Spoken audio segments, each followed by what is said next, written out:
कैसे उस पर तंगी आई कि उसे खाने को कुछ नहीं मिला, उन लोगों को पानी नहीं मिला, लेकिन फिर भी वो स्थिर रहा, क्योंकि उसे विश्वास था मेरा परमेश्वर महान है और वो सब कुछ कर सकते हैं।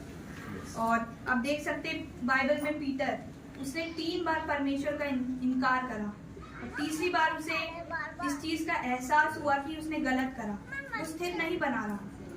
ऐसे हम लोग भी कभी कभार टूट जाते हैं। हम सोचते हैं कि शायद हमारे साथ कोई नहीं है, लेकिन परमेश्वर है हमारे साथ। हमें सिर्फ स्थिर होने की जरूरत है। हम सोचते हैं कि अब हम कहाँ जाएं, क्या करें, लेकिन स्थिर अगर आप रहेंगे तो परमेश्वर आपको हर चीज से बाहर ला सकता है, चाहे वो कितनी भी बड़ी क्यों ना हो। मैं आपको एक उदाहरण से साइड करना चाहूंगी। आपने देखा होगा एक छोटा पौधा, जब हम उसे उखाड़ते हैं वो अपनी रूट्स के साथ, जो उसकी जड़ होती है, उसके साथ ही बाहर आ जाता है, क्योंकि वो मजबूत नहीं होता है, स्थिर नहीं होता है।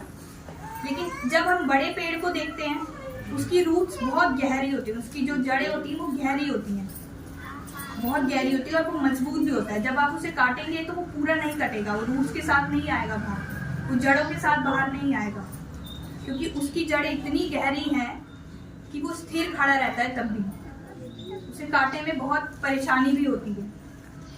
तो ऐसे हमें एक बड़े पेड़ के समान और गहरा जाते जाना है और स्थिर बनते रहना है।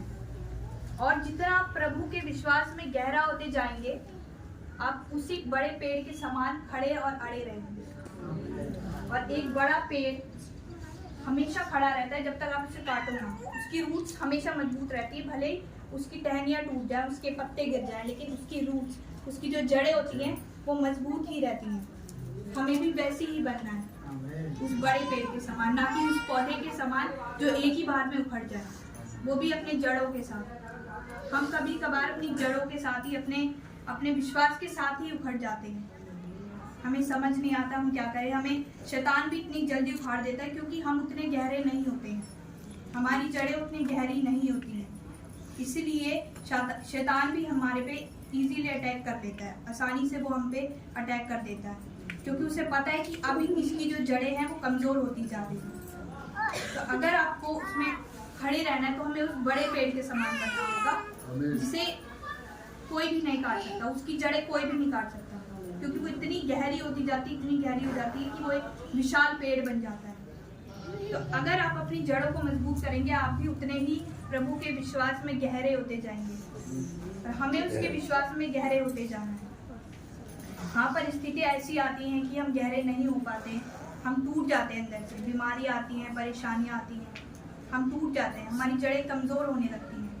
लेकिन अगर आपको उस पर विश्वास है तो आप कुछ भी कर सकते हैं, आपकी जड़ें आप खुद ही मजबूत कर सकते हैं। ये आपके ऊपर है कि आप कितना अटल बने रहते हैं उस पर। फिर आप परमेश्वर पे दोष नहीं लगा सकते कि परमेश्वर तूने ऐसा क्यों करा, क्योंकि हमारी जड़ें कमज़ोर हो रही हैं, वो हम खुद ही कर रहे हैं, हमारा विश्वास मजबूत नहीं हो पा रहा है।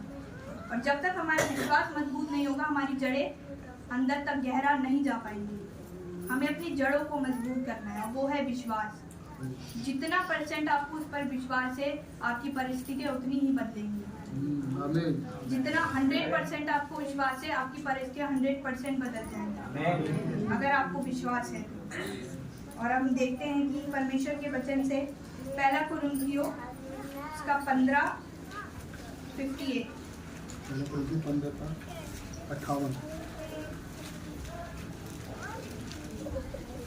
भाइयों, दृढ़ और अटल रहो और प्रभु के काम में सर्वदा बढ़ते जाओ, क्योंकि ये जानते हो कि तुम्हारा परिश्रम प्रभु में व्यर्थ नहीं है।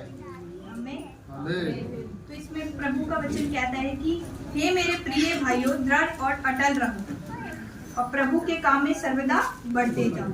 तो परमेश्वर का वचन साफ साफ कहता है कि दृढ़ और अटल रहो।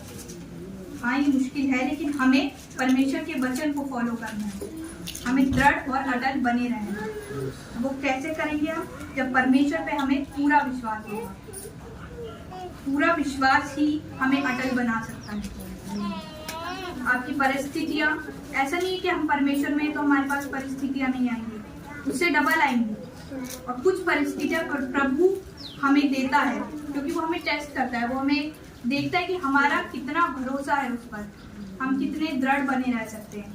कुछ परिस्थितियां प्रभु की ओर से भी होती हैं, ये देखने के लिए कि आप कितने दृढ़ और अटल हैं। और जब आप दृढ़ और अटल रहते हैं, परमेश्वर को समझ आ जाता है कि हाँ, ये मेरी बेटी है जिसको मेरे पे पूरा विश्वास है। लेकिन कभी कभार हमारी जो जड़ें हैं उन परिस्थितियों में कमजोर पड़ने लगती हैं, तो प्रभु समझ जाता है कि हाँ, अभी से और जरूरत है आगे बढ़ने की। पर परमेश्वर में हम कभी भी 100% परफेक्ट नहीं हो सकते। कुछ परिस्थितियां आती हैं जो हमें तोड़ेंगी, कुछ परिस्थितियां आएंगी जो हमें मजबूत बनाने के लिए आएंगी। हमको देखना है कि हम कितने अटल रहते हैं उस पर। 100% अटल होना ये आपके ऊपर है। ये आपके ऊपर है कैसे आप अपने आप को मजबूत करते हैं, कैसे आप अपनी जड़ों को मजबूत करते हैं। जब आपकी जड़ें मजबूत होंगी, शैतान आप पे अटैक नहीं कर पाएगा। उसे समझ आ जाएगा कि हाँ, ये और परमेश्वर में गहरा जाता जा रहा है, जाता जा रहा है। और परमेश्वर में गहरा कैसे हम जा सकते हैं? प्रार्थनाएं करके, वचन पढ़ के। उसके वचन में हर चीज साफ साफ लिखी है कि प्रभु में अटल बने रहे। ऐसे हम एक वचन और पढ़ेंगे, पहला इतिहास 16 उसके 30 वचन।